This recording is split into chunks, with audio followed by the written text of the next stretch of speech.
Cuán firme cimiento se ha dado a la fe.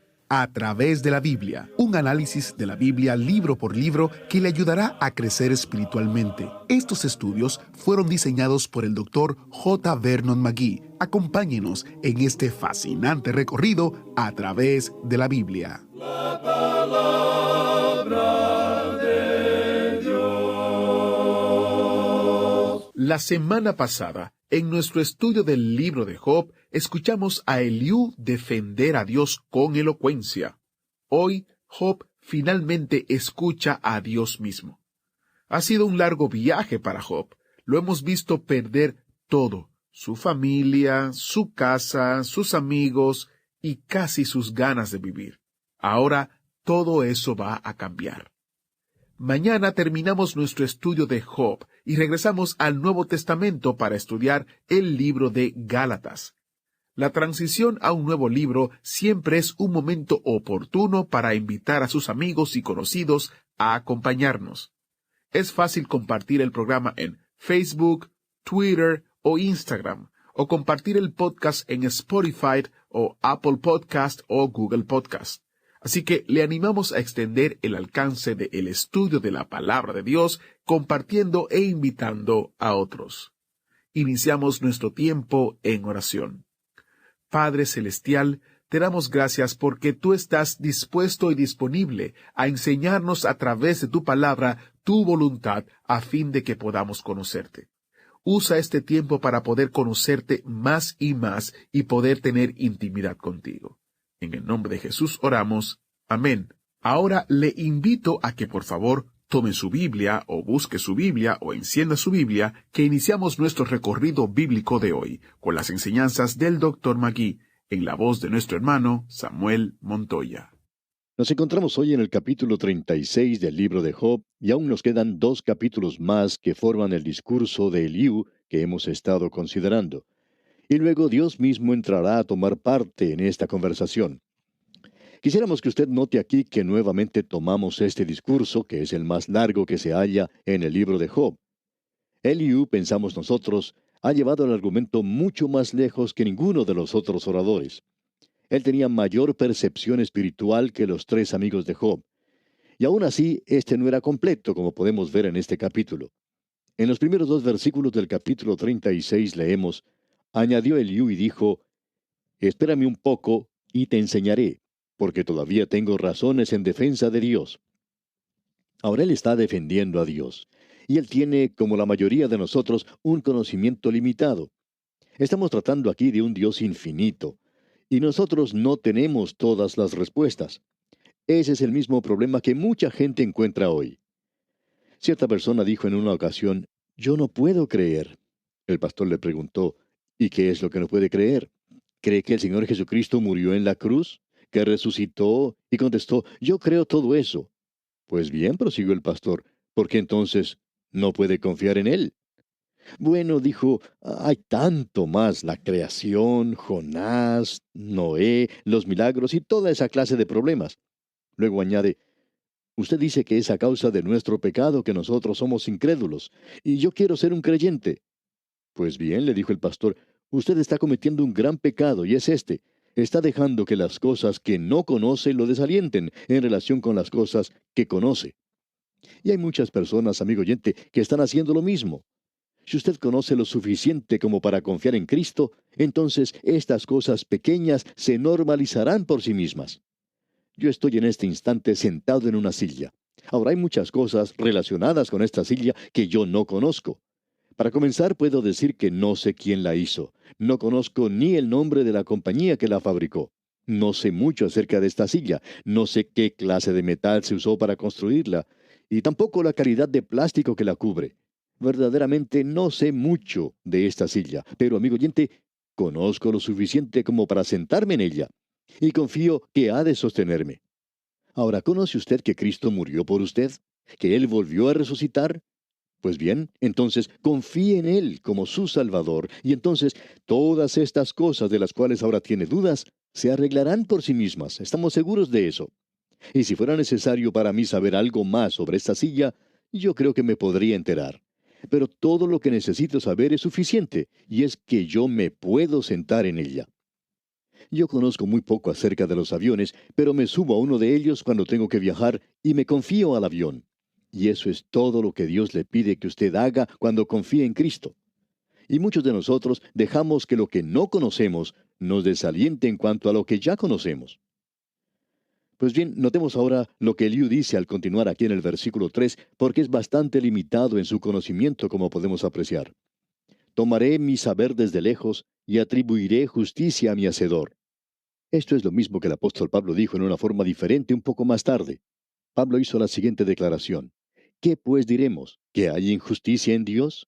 Y la respuesta a esa pregunta es: en ninguna manera. Y eso es verdad. Dios es justo en todo lo que hace. Elio está atribuyendo justicia a Dios, pero él también está dejando bien en claro que Dios está tan lejos del hombre que en realidad nosotros no le podemos conocer. Y hay cierto elemento de verdad en esto a propósito. ¿Qué es lo que en la actualidad nos separa de Dios? Miremos lo que este hombre dice aquí en el versículo 4 de este capítulo 36. Porque de cierto no son mentira mis palabras. Contigo está el que es íntegro en sus conceptos. Eso quiere decir que Dios tiene un conocimiento perfecto. Continuemos con los versículos 5 hasta el 7. He aquí que Dios es grande, pero no desestima a nadie. Es poderoso en fuerza de sabiduría. No otorgará vida al impío, pero a los afligidos dará su derecho. No apartará de los justos sus ojos. Antes bien, con los reyes los pondrá en trono para siempre, y serán exaltados. Todo el sentido de eso es simplemente lo siguiente. Dios está apartado de nosotros, se está separando de nosotros, y en realidad no podemos comunicarnos con Él debido a eso. Ahora, este hombre está equivocado en eso, y esa es la dificultad que tiene mucha gente en la actualidad. Escuchemos lo que el profeta Isaías dijo un poco más tarde sobre lo que separa al hombre de Dios. No es la distancia, no es debido a que Dios es grande y nosotros pequeños, no es porque Él sea infinito y nosotros finitos. Aquí está el problema. Escuchemos lo que dice Isaías allá en el capítulo 59 de su libro, versículos 2 y 3. Pero vuestras iniquidades han hecho división entre vosotros y vuestro Dios, y vuestros pecados han hecho ocultar de vosotros su rostro para no oír. Porque vuestras manos están contaminadas de sangre, y vuestros dedos de iniquidad. Vuestros labios pronuncian mentiras, habla maldad vuestra lengua. Y él continúa diciendo mucho más. Isaías muestra las diferentes clases de pecados que existe, y Dios dice: estas son las cosas que los separan a ustedes de Dios. En el día de hoy, amigo oyente, no hay ninguna razón por la cual usted y yo debamos estar separados de Dios. Aún el problema del pecado ha sido arreglado en el presente, porque hay un solo Dios y un solo mediador entre Dios y los hombres, Jesucristo hombre. Y nosotros podemos llegar por medio de Él a Dios. Es por eso por lo que Job estaba clamando, buscando a alguien que hiciera este contacto por él. Ahora Eliú fue el que estuvo más cerca de todos en llegar a hacer eso, pero no lo pudo hacer. Y esa es la razón por la cual Dios finalmente entra en la conversación con Job, como veremos más adelante. Notemos ahora lo que dicen los versículos 22 y 23, que revelan lo que estamos diciendo. He aquí que Dios es excelso en su poder. ¿Qué enseñador semejante a él? ¿Quién le ha prescrito su camino? ¿Y quién le dirá: has hecho mal? Él no se puede comunicar con Dios, pero lo que está diciendo es: ninguno puede enseñar como Dios enseña. Usted se ha dado cuenta que eso era lo que destacaba al Señor Jesús cuando estuvo aquí en este mundo. Él fue el mejor maestro de todos. Ningún hombre habló como Él habló. Y amigo oyente, las enseñanzas del Señor Jesucristo, aún en la era presente, han sido las enseñanzas más grandes que el mundo haya conocido. Ahora hay muchos que lo están rechazando a Él. Sin embargo, esta misma gente habla de amar al prójimo. Están hablando de misericordia. Están hablando sobre el Sermón del Monte. Esta gente habla hoy de asimilar muchas de las enseñanzas que Él dio. Pero ¿quién está tratando en el día de hoy de hacer lo mismo con lo que enseñó Platón, por ejemplo, o Aristóteles? Y ellos eran personas muy inteligentes. Debemos decir que aún hoy el Señor Jesús se mantiene como el más grande de todos los maestros. ¿Quién enseña como Él? Llegamos ahora en nuestra lectura del libro de Job al capítulo 37. Y este hombre aquí está sacando algunas conclusiones, y podemos apreciar todo eso al leer este capítulo. Pero en este momento deseamos simplemente mencionar tres versículos en el capítulo 37. Son los versículos 22 al 24. Escuche usted. Viniendo de la parte del norte la dorada claridad. En Dios hay una majestad terrible. Él es todopoderoso, al cual no alcanzamos, grande en poder, y en juicio y en multitud de justicia no afligirá. Lo temerán por tanto los hombres. Él no estima a ninguno que cree en su propio corazón ser sabio. Nuevamente le está infiriendo que Dios está tan alejado del hombre que nosotros no nos podemos comunicar con Él. Él está tan lejos por allá arriba y nosotros aquí tan abajo. Por tanto, podemos apreciar en lo que hemos leído que lo que separa al hombre de Dios es el pecado del hombre. Esta es una declaración tremenda, y el capítulo 37 de Job nos demuestra que este hombre Eliú no es un profeta, no es un mediador. Esa es la razón por la cual, si me permite decirlo, yo nunca me especialicé en ese asunto de aconsejar a los demás. Y si quieres saber la verdad, yo no sé lo suficiente como para ser un consejero. Pensamos que la persona que se ocupa hoy de ser un consejero está tomando el lugar de Dios. Y eso es lo que los amigos de Job trataron de hacer. Ellos estaban tomando el lugar de Dios en la vida de este hombre. Ellos querían aconsejarle a él. Y el problema que ellos tenían era que el conocimiento que poseían no era el adecuado. Y pensamos que hoy la gran falla en este asunto de aconsejar a los demás es que nosotros no lo sabemos todo, no somos omniscientes, no tenemos el conocimiento que es necesario. Ahora este hombre Eliú aquí casi se pasa a esa posición de ocupar el lugar de Dios. Por tanto, él revela aquí que él simplemente no conoce en realidad a Dios como debiera conocerlo. Él no sabe cómo aproximarse a Dios y está muy distante de él. Y ahora Dios va a hacerse presente en la escena. Usted notó que en el versículo 22 del capítulo 37, una de las últimas cosas que Eliú dijo se refería al estado del tiempo. Y allí nos da un breve informe meteorológico. Él dice, luego que pasa el viento y los limpia, viniendo de la parte del norte la dorada claridad. ¿Por qué piensa usted que él dijo eso? Bueno, durante todo el tiempo que este hombre ha estado hablando, y durante la mayor parte de su discurso, creemos que se ha estado formando una tormenta sobre el horizonte. Todo se estaba oscureciendo al avanzar la tormenta. Comenzó a soplar el viento y pensamos que quizá ya se sentía caer las gotas de lluvia, y creemos que la tormenta que se avecinaba era bastante fuerte. Todo el mundo corrió a buscar refugio, y al finalizar su discurso Eliú, él también se va y deja solo a Job en ese lugar. Y ahora aparece Dios a Job en este sitio, y podemos decir que el lugar era débil porque es inadecuado, y es precisamente donde nosotros nos encontramos. Dios es tan grande. Hemos dicho que el Señor Jesucristo era el mejor maestro, y así es Dios también. Él está enseñándole algo aquí a Job. Él nos enseña a nosotros también en la actualidad. El Señor Jesucristo es quien nos quiere enseñar, y uno de los grandes rasgos de los buenos maestros es que Él comienza a enseñar partiendo desde el punto donde se encuentra el alumno. Y partiendo desde ese punto, Él lleva al estudiante al lugar donde el maestro quiere llegar. Eso es lo que distingue a un buen maestro. Usted podrá darse cuenta en primer lugar que Dios comienza en el mismo punto donde ellos habían dejado, hablando de la naturaleza. Se estaba avecinando una gran tormenta. Dios se presenta como el Creador. Él comienza a hablar aquí y llevará a este hombre al lugar que Él desea. Luego nos damos cuenta que el Señor Jesucristo siempre hizo eso. Pensamos en algunas de las parábolas del Señor Jesucristo. Él nunca las inventó. Él simplemente se detenía en algún lugar y desde allí él podía observar a algún sembrador sembrando el trigo. Había muchas montañas en ese país y él podía observar a este hombre sembrando en la distancia.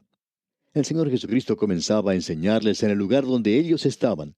Él decía, ¿a qué compararé el reino de Dios? Es semejante a la levadura que una mujer tomó y escondió en 3 medidas de harina hasta que todo hubo fermentado.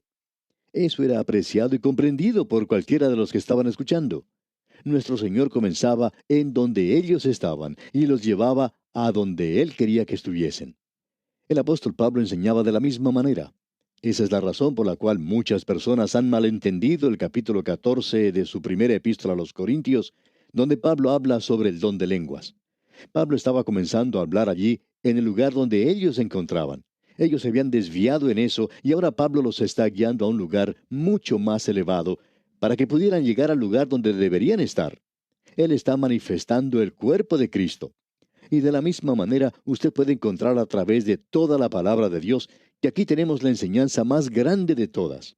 Él siempre comienza en el lugar donde la gente se encuentra. El autor de estos estudios bíblicos, el doctor J. Vernon McGee, contaba que cuando él acostumbraba a visitar diferentes pueblos y ciudades para dictar conferencias en esos lugares, 2 o 3 días antes de comenzar una serie de mensajes, él compraba el periódico del pueblo y así podía enterarse de cuáles eran las cosas de interés local. Se podía dar cuenta si había alguna elección gubernamental o si había algún problema en la ciudad, si allí se encontraba de visita algún visitante famoso. Y siempre comenzaba a hablar haciendo alguna referencia a eso. ¿Por qué? Porque ese era el lugar donde ellos estaban viviendo. Y eso es algo que uno recibe de la palabra de Dios. Bien, llegamos ahora al punto donde Dios aparece en la escena y creemos que esta es la mejor parte de todo el libro de Job. Y nos sentimos completamente inadecuados para presentar lo que se dice aquí. Sentimos como que debiéramos cerrar la Biblia y apagar el radio. Pero no podemos hacer eso. Así es que leamos lo que Dios nos tiene que decir y haremos los comentarios pertinentes a la lectura. Leamos el primer versículo del capítulo 38 de Job. Entonces respondió Jehová a Job desde un torbellino y dijo, aquí nos damos cuenta que Dios habla desde la tormenta que se había formado. Y Él está hablando como el Creador. Leamos ahora el versículo 2. ¿Quién es ese que oscurece el consejo con palabras sin sabiduría? Y esta es la segunda vez que esto se menciona. Y Dios volverá a lo mismo, digamos de paso, y veremos que Job nuevamente estará dispuesto a decir que él ha pronunciado palabras sin sabiduría. Y eso, amigo oyente, es un pecado tremendo. Y pensamos que en la actualidad nosotros tenemos programas en la televisión donde la gente habla sin sentido y donde no solo están cometiendo un gran pecado, sino que la mayoría de ellos son lo más ridículo que uno se puede imaginar. No llegan a lograr nada y lo hacen pasar como entretenimiento que algún atolondrado ha preparado para ellos. Debemos repetir aquí lo que Dios dice. ¿Quién es ese que oscurece el consejo con palabras sin sabiduría? Es como sacar un grupo de palabras de un diccionario y hallamos que hay gente que hace eso. Un hombre dijo que a él le gustaba leer el diccionario porque las historias son tan cortas allí. Pues bien, mucha gente simplemente saca unas cuantas palabras y tratan de utilizarlas. Si tienen sentido o no lo tienen, no es de mucha importancia para ellos, pero están usando palabras grandotas. Ahora, en el versículo 3 de este capítulo 38 dice, ahora ciñe como varón tus lomos, yo te preguntaré y tú me contestarás. Y ahora comienza con la creación, y aquí tenemos un versículo que bien vale la pena colocar en la cubierta de cualquier libro de geología, pero por supuesto no nos permiten hacer eso. Nos gustaría colocarlo en cualquier libro, ya sea escrito por un creyente o no. No hay ninguna diferencia en quién lo haga, pero que lo coloquen en los libros de geología. Escuche lo que dice este versículo 4. ¿Dónde estabas tú cuando yo fundaba la tierra? Házmelo saber si tienes inteligencia. Podemos preguntar, ¿dónde estaba usted, amigo oyente? Y esa es una buena pregunta. ¿Qué es lo que mantiene a este universo en el espacio? Y este mundo no está fijo en un solo lugar. Lo sorprendente es que usted y yo nos encontramos en este pequeño mundo que probablemente es tan inestable como lo más inestable que puede existir. Nos preguntamos cuando observamos este mundo, este globo terráqueo, y vemos que no hay nada debajo, ¿qué es lo que lo mantiene allí? En lo que se refiere al universo, uno no sabe cuál es la parte de arriba o cuál es la de abajo. ¿Por qué no comienza a dirigirse hacia alguna dirección? ¿Por qué está girando nada más de un lado para el otro? ¿Y qué es lo que lo mantiene girando en su lugar? Aparentemente lo ha estado haciendo por millones de años. La pregunta es, ¿dónde estabas tú cuando yo fundaba la tierra? En cierta ocasión, un predicador estuvo visitando la zona norte del estado de Arizona, en los Estados Unidos, y junto con un geólogo fueron a recorrer cierta zona serrana, y todo ese lugar estaba cubierto de arena. Y el predicador no podía comprender cómo la arena se había amontonado en ese lugar. El geólogo quitó un poco de arena de cierto lugar, y debajo de ella se encontraba el tronco de un árbol petrificado. Y el predicador le preguntó de dónde venía eso. El geólogo respondió, del estado de California. El pastor volvió a preguntar quién lo había traído a Arizona, a lo cual el geólogo contestó, bueno, flotó hasta este lugar. Ahora, si usted puede observar el desierto de Arizona, pues no puede imaginarse que en ese lugar hubiera habido agua alguna vez, que hasta allí hubiera flotado el tronco de un árbol, pero según el geólogo, eso fue lo que ocurrió. Ese tronco había flotado desde California y allí estaba delante de ellos un tronco petrificado. El predicador preguntó al geólogo cuándo había sucedido eso, y éste contestó, pienso que hace unos 250,000 años, y lo decía como si él hubiera estado allí cuando llegó ese tronco. Ahora, quizá el geólogo tenía razón y bueno, no vamos a contradecirlo diciendo que estaba equivocado, pero debemos decir que hay muchas personas en nuestros días que hablan como si realmente supieran lo que ocurrió hace millones de años. Y Dios dice, ¿dónde estabas tú cuando yo fundaba la tierra? Házmelo saber si tienes inteligencia. Amigo oyente, ¿sabe dónde estaba usted cuando Dios fundaba la tierra? ¿De dónde viene usted? Veamos los versículos 5 al 7 de este capítulo 38 de Job. ¿Quién ordenó sus medidas, si lo sabes? ¿O quién extendió sobre ella cordel? ¿Sobre qué están fundadas sus basas? ¿O quién puso su piedra angular cuando alababan todas las estrellas del alba y se regocijaban todos los hijos de Dios? Amigo oyente, si usted pertenece a Dios, si es su hijo, entonces va a tener gozo en su vida. Él quiere que usted tenga gozo. Bendito sea el Dios y Padre de nuestro Señor Jesucristo. Bendito, sí, feliz es la palabra. Él es feliz, Él tiene gozo y quiere que nosotros tengamos gozo en el día de hoy. Amigo oyente, esperamos que su gozo en el Señor sea lo que le toque en el día presente. Él quiere que así lo sea. Seguiremos hablando de este asunto en nuestro próximo programa. Por hoy vamos a detenernos aquí y confiamos que usted volverá a sintonizarnos en la continuación de este interesante estudio de la vida de Job. Hasta nuestro próximo programa, amigo oyente, que el Señor bendiga su vida en forma especial, es nuestra ferviente oración. ¿Escuchó bien? Dios quiere que tenga gozo. Él es feliz y quiere que nosotros estemos felices en el día de hoy. Para experimentar esa alegría, ese gozo, usted necesita conocer a Cristo como Salvador y convertirse en su Hijo. Para saber más sobre el asombroso amor de Dios y cómo usted puede tener una relación con Él a través de Jesucristo, su Hijo, le invito a visitar a través de la Biblia.org, a través de la Biblia.org y deslice hacia abajo y haga clic donde dice ¿Cómo puedo conocer a Dios? Allí usted encontrará varios recursos gratuitos y descargables que hemos recopilado para usted para que usted pueda responder esta interesante e importante pregunta. Recuerde, a través de la Biblia.org, haciendo clic donde dice ¿Cómo puedo conocer a Dios? Soy Heiel Ortiz, y si Dios lo permite, estaré en una próxima entrega de su programa, a través de la Biblia, guardándole un asiento especial en el autobús bíblico. Hasta la próxima. Agradecemos que nos acompañara en el estudio de hoy. Le invitamos a que visite nuestro sitio en internet, a través de la Biblia.org. Ahí puede suscribirse para recibir las notas y bosquejos de lo que estamos estudiando y noticias del ministerio. También encontrará la variedad de libros y materiales gratuitos que tenemos para usted. El sitio es a través de la Biblia.org. Todo lo que hacemos es posible gracias al Señor y a personas como usted que se unen a nosotros en la obra de llevar la palabra entera al mundo entero. A través de la Biblia es una producción de Radio Transmundial.